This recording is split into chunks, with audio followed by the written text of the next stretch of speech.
Hello everyone, welcome to my YouTube and Facebook blog. তো তোমরা ভাবছো যে আমার মুখটা এরকম কেন।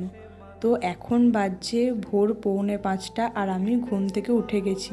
আর উঠেই দেখি পুরো চারিদিক অন্ধকার, তখনও পর্যন্ত ভোরের আলো ফোটেনি। তো আমার এত তাড়াতাড়ি ওঠার কারণ হলো, তো আমাদের যেহেতু কলেজের পরীক্ষার সিট পড়েছিল, সেন্টার পড়েছিল গুসকরাতে। তো আমাদের পানাগড় থেকে গুসকরা ডিস্টেন্সটা প্রায় অনেকটাই, যারা থাকো তারা অবশ্যই জানো, প্রায় 2 ঘন্টা যেতে লাগে। তো সেই কারণে আমাদের এত তাড়াতাড়ি ঘুম থেকে উঠতে হয়েছিল। আর আমাদের সময় ছিল এক্সামের সময় ছিল 10টা থেকে। তো আমাদেরকে তো তাড়াতাড়ি বাড়ি থেকে বেরোতেই হবে, নাহলে আমরা ঠিক টাইমে পৌঁছতে পারতাম না।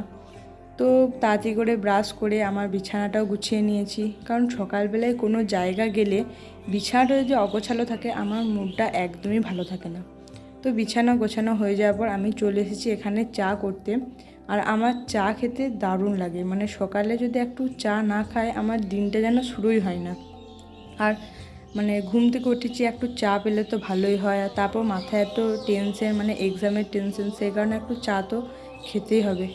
তো চা খাবো কি, প্রথমেই গেল আমার জিভটা পড়ে। তো তারপর আমি আর চা খাইনি। তো তোমরা কে কে আমার মতো চা খেতে পছন্দ করো অবশ্যই কিন্তু কমেন্টে জানিও।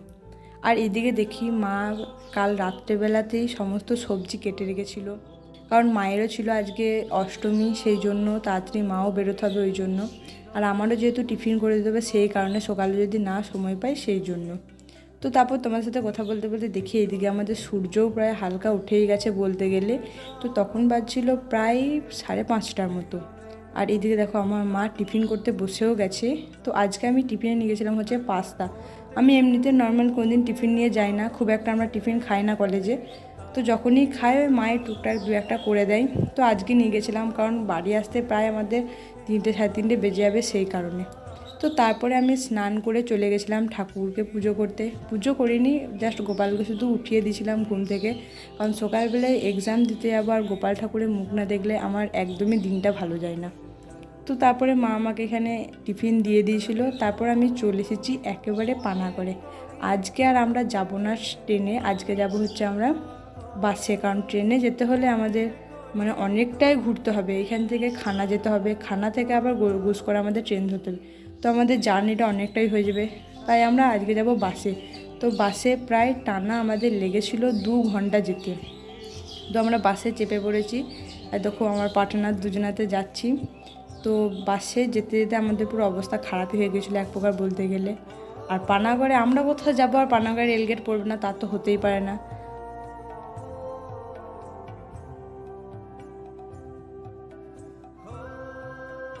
তারপর আমরা একটু বইও পড়ে নিয়েছিলাম, কারণ প্রচণ্ড টেনশনে ছিলাম, জানি না কি হবে, এক্সামটা ভালো করে দিতে পারবো কি না।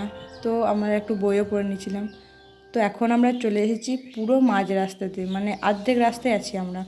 তো চারিদিকটাই পুরো সবুজ, কারণ এখন ধান লাগাচ্ছে সেই কারণে। তো এখন বাজে হচ্ছে 8টা বা 8টা 10 আইসি ওরকম। তো প্রায় 2 ঘন্টা হয়ে গেছে বাসে, আমাদের পুরো অবস্থা আমাদের সবারই খারাপ। আমরা যে কী করে এক্সাম দেবো আমরা ওইটাই ভাবছিলাম। তো একটু মনের ভিতরে একটু ভয়ও লাগছিলো যে জানি না কি হবে, ফার্স্ট টাইম কলেজের এক্সাম, কীরকম কি হবে না হবে, প্রচণ্ড নার্ভাস ছিলাম।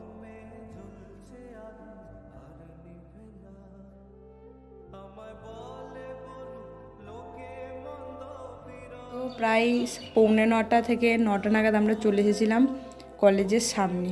তো প্রথমবার এলাম আমি গুসকরা, কোনো দিনও আসিনি, এমনি শহরটাতেও আমি কোনো দিন আসিনি, প্রথমবার এক্সাম দিতে। তো কলেজটা মোটামুটি ভালোই বটে। তো তারপর কলেজে ঢুকে আমাদের প্রথম কাজ ছিল কোথায় সিট পড়েছে সেটা দেখা। সিটটা কোথায় ছিল সেটাও আমরা দেখে নিয়েছিলাম। আর এইদিকে দেখো পুরো কলেজটা অনেকটা বড়, খেলার মাঠ আছে, তারপর কলেজটা প্রায় বড় বলতে গেলে। তো এখন বাজছে 1:30, তো আমার এক্সামও দিয়ে চলে এসেছি। তো যতটা আমি ভয় খাচ্ছিলাম একদমই ততটা নার্ভাসের কিছুই ছিল না, যেরকম আমরা এক্সাম দিই সেরকমই ব্যাপার। তো কলেজে তো প্রথম প্রথম একটু ভয় তো লাগবেই, তো সেরকমই। আর কোয়েশ্চেনও আমাদের মোটামুটি সবই ভালো, কমন পড়েছিল, এক্সাম খুব একটা খারাপ হয়নি, ভালোই হয়েছে। তো এইদিকে দেখো সবারই গার্জেন এসেছিলো আর অনেক অনেক লোক এসেছিলো। তো এখন আমরা বসে পড়েছি টিফিন করতে। এই যে মা আমাকে পাস্তা দিয়েছিল, আর দুটো বান্ধবী, একজন লুচি নিয়ে এসেছিলো আর একজন এনেছিলো সুজির হালুয়া। তো তারপর আমরা এখানে গল্প করতে করতে টিফিন করছিলাম, কারণ সকাল থেকে কিচ্ছু খাইনি, শুধু 1 কাপ চা খেয়েছিলাম। কারণ বললাম তো যে প্রচণ্ড নার্ভাস ছিলাম, যে জানি না কেমন পরীক্ষা হবে আমাদের। তো মোটামুটি দেখলাম ভালোই হয়েছে, খুব একটা খারাপ হয়নি। তো তারপরে আমরা টিফিন করে বাড়ি চলে এলাম।